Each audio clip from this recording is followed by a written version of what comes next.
Help keep Kinks and Beats Daily ad-free and receive bonus content early with a contribution of 20 cents per episode. Visit herohabit.com/shop for more information. Hello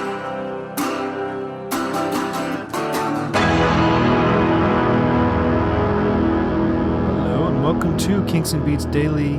I am your host, Tony Fry, and we are on episode 145.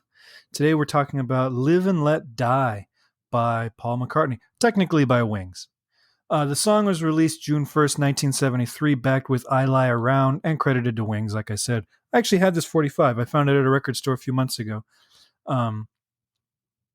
You've all heard the song before. Maybe you haven't heard the B-side before, but you've all heard Live and Let Die. It's one of Paul's most famous compositions. It's a popular concert pick for him and was one of the most successful James Bond theme songs of all time. It was recorded October 1972 during the band's sessions for Red Rose Speedway. And like I said, it was written for the James Bond movie of the same title. The track's produced and orchestrated by George Martin. Now, George Martin did not produce Red Rose Speedway. He was brought in specifically to produce this track, and he does the orchestrations, and then he also does some instrumental stuff for the film soundtrack, aside from Paul. And George is obviously the guy who produced and orchestrated most of the Beatles stuff. So this is a very... I don't want to say it sounds like a Beatles song because it doesn't sound like a Beatles song, but if the Beatles had been asked to do a James Bond film, this is probably what it would have sounded like, because this is George doing a lot of the stuff that you heard him... George Martin is familiar with this style of music because...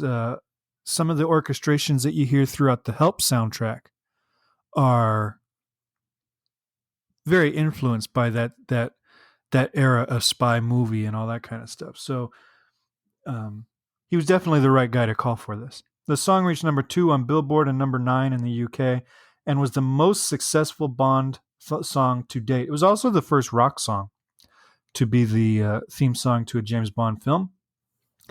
And they didn't want Paul to sing it.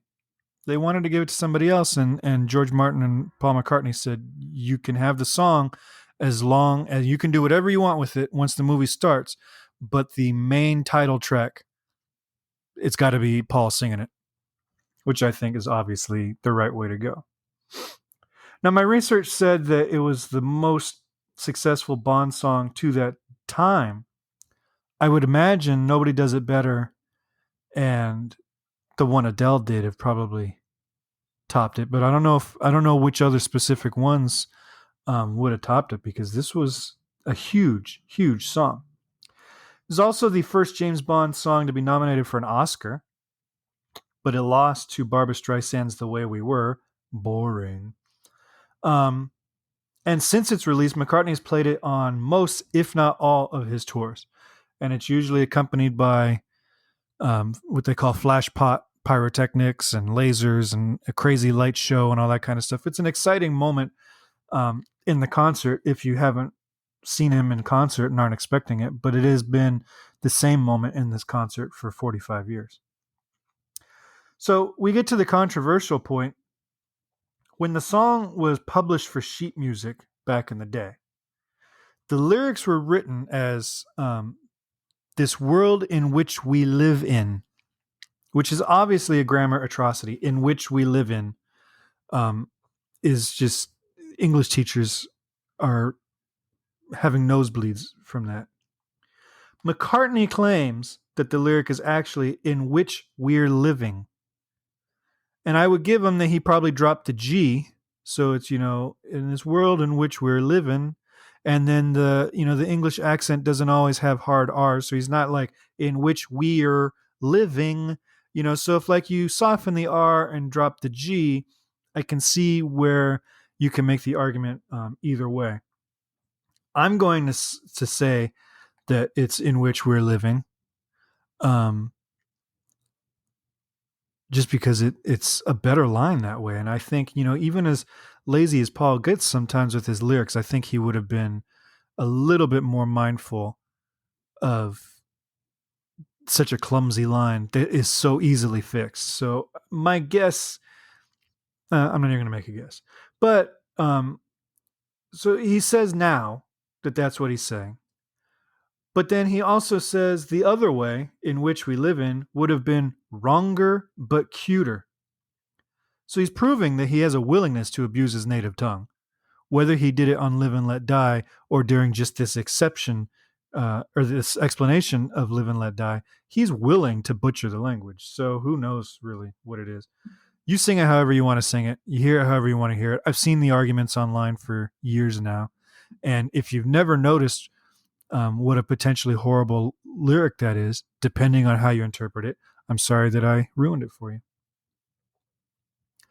Track opens in G major, and then the orchestral break shifts to G minor, and it just vamps on a G minor chord the whole time.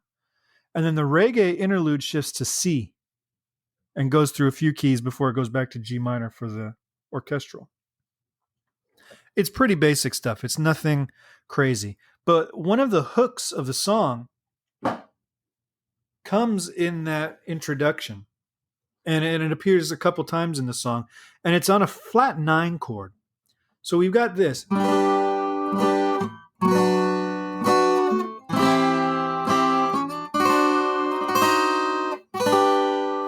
That right there.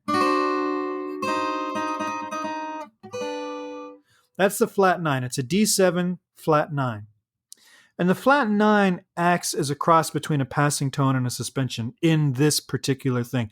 Usually it's used as a passing tone. So like you'll do like a something like that where you're using it to lead into another chord. But on this one, the note is a D. And then the flat 9 is a E flat, which is just a half step above E, same as a D sharp. And then it resolves back to D because you're coming in on a D7 chord. And then you've got the D7 flat 9. And then it resolves to G, which has a D in it again. So in where it's kind of working as a passing tone, it's also kind of working as a suspension. And what it does is it breaks up this monotony of the D, which has very little power. It's like a plagal cadence, like the Amen cadence. There's not a lot of oomph and power to having that D sustained through both chords. So by breaking it up by adding that flat 9, it adds a little tension.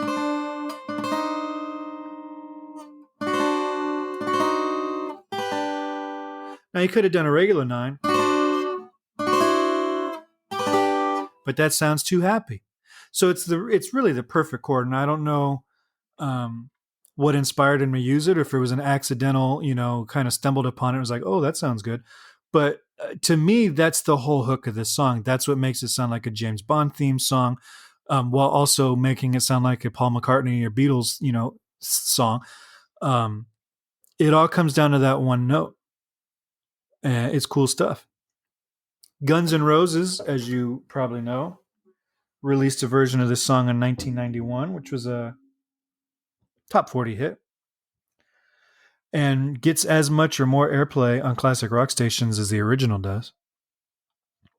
But it's a classic song. Who doesn't like Live and Let Die?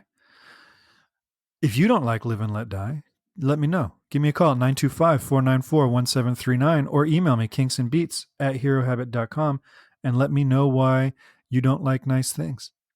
You can also swing by our new Facebook group.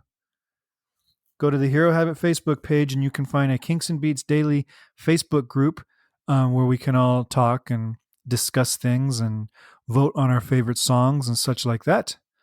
And swing by Hero Habit. There's all sorts of articles up for Kinks and Beatles, and I encourage you to do that. All right.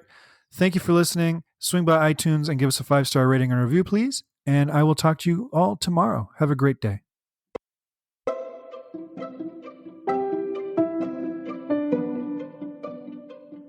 This podcast is presented by the Hero Habit Podcast Network.